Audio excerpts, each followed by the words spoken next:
Hello bran, আসসালামু আলাইকুম। কি অবস্থা সবার? আশা করছি সবাই অনেক ভালো আছেন। অনেকদিন পরে আবার একটা লং ভিডিও নিয়ে আসলাম।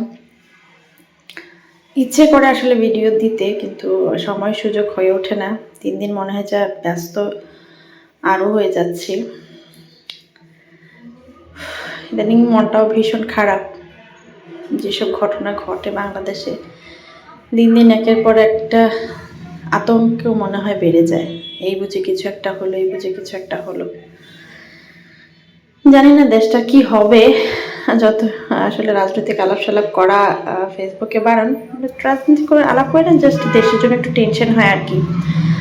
ভাই, ঘরে বসে হয়তো ওইরকম কিছু করতে পারবো না, দেশের জন্য পারি না, কিন্তু দেশের জন্য একটু চিন্তা হয়। দেশের মানুষের জন্য কে আসলে কারো অবস্থান থেকে কি করবে, কতটুকু করবে, এটা তার ব্যক্তিগত ব্যাপার। তবে আমরা যারা গৃহিণী, তারা তো শুধু চিন্তা ছাড়া আর কিছুই করতে পারি না। অনেক দায়বদ্ধতা থাকে। যেসব যারা নারী হয়েও বাইরে দেশের জন্য কিছু করে, তাদের জন্য আসলে অনেক সেলুট। দেশকে নিয়ে একটু চিন্তা করি, হয়তো দেশকে ভালোবাসি বলে এরকম হয়। আচ্ছা যাক, দেশকে তো ভালোবাসবো জানি, অনেকেই দেশকে ভালোবাসে। দেশটার জন্য কোনো অঘটন না ঘটে, সব কিছু যেন ভালোভাবেই যায়। সকালবেলা একটু চিজ ব্রেড করেছি, তারপরে দুপুরে খাওয়া দাওয়া, সন্ধ্যায় একটু চা করলাম, ছেলের জন্য নাস্তা রেডি করছি। চিকেন চিজ বল বানাচ্ছি, আমার ছেলে আবার এটা খুব পছন্দ করে, তো এটা বানাচ্ছি। যদিও ভিডিও ফুটেজগুলো আমার অনেক আগের, ওই যে অলসতা আর ব্যস্ততার কারণে দেওয়া হয় না ভিডিও, তো ভিডিও জমে যাচ্ছে আর কি এক এক করে।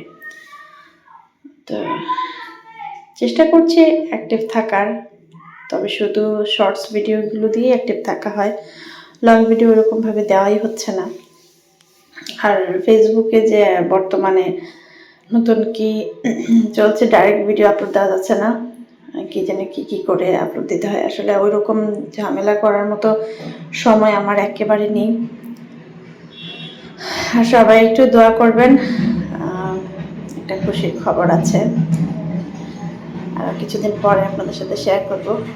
আচ্ছা, তো সন্ধ্যার সময় ছেলের জন্য চিজ বল বানিয়েছি, আমরা আবার একটু পিৎজা খাবো সবাই। তো পিৎজাটা আসলে বাইরের পিৎজাটা থেকে ঘরের পিৎজাটা আমার ঘরের মানুষ পছন্দ করে। বাইরের পিৎজাটা আসলে আমার মন মতো হয় না, ওরকম ভর চিজ পাওয়া যায় না, মন মতো টপিং হয় না, যার কারণে বাইরের পিৎজাটা আমার কাছে ভালো লাগে না। আর বাইরের পিৎজা দুইবারই খেয়েছি, দুইবারই আমি ডিসঅ্যাপয়েন্টেড হয়েছি, যার কারণে আমি ঘরেই খুব ভালো করে একদম পুঙ্খানুপুঙ্খভাবে একদম ডিটেলসে শিখে তারপরে আমি ঘরেই শিখে গেছি পিৎজা বানানো। বাচ্চা কাচ্চা যেহেতু আছে ঘরে, অনেক সদস্য আছে, সবাই এসব খাবারগুলো মোটামুটি পছন্দ করে, তো নিজেরাই বাসায় বানানোর চেষ্টা করি আর কি, কম বেশি সব কিছুই।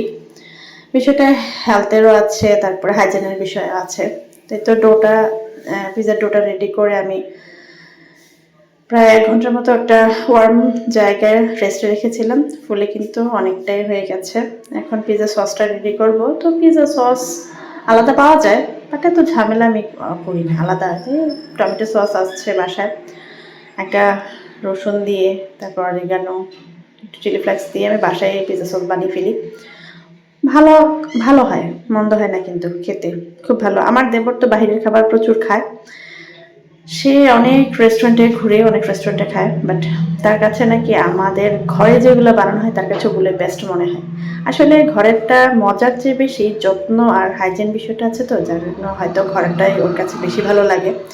এই তো পিৎজা সস রেডি করার পরে আস্তে আস্তে পিৎজাটা আমি রেডি করে, আমি চুলায় বেক করি ম্যাক্সিমাম সময় পিৎজা। ওভেনের চেয়ে চুলায় বেক করলে আমার কাছে বেশি ভালো লাগে, এটা অনেকটাই ক্রিস্পি হয়। আপনারা কারা বাসায় বাসায় বসে পিৎজা বানান এবং বাসায় সবাই এনজয় করেন, অবশ্যই কমেন্ট করে জানাবেন। আমার কিন্তু বাসায় যে পিৎজা বানানো হয়, এটা আমার পাশাপাশি আমার ঘরে সবাই খুব পছন্দ করে। ম্যাক্সিমাম নাস্তায় আমি বাসায় তৈরি করি, বাইরে খুব কম যাই। তো আজ এ পর্যন্তই, সবাই দোয়া করবেন, ভালো থাকবেন সবাই, আল্লাহ হাফেজ।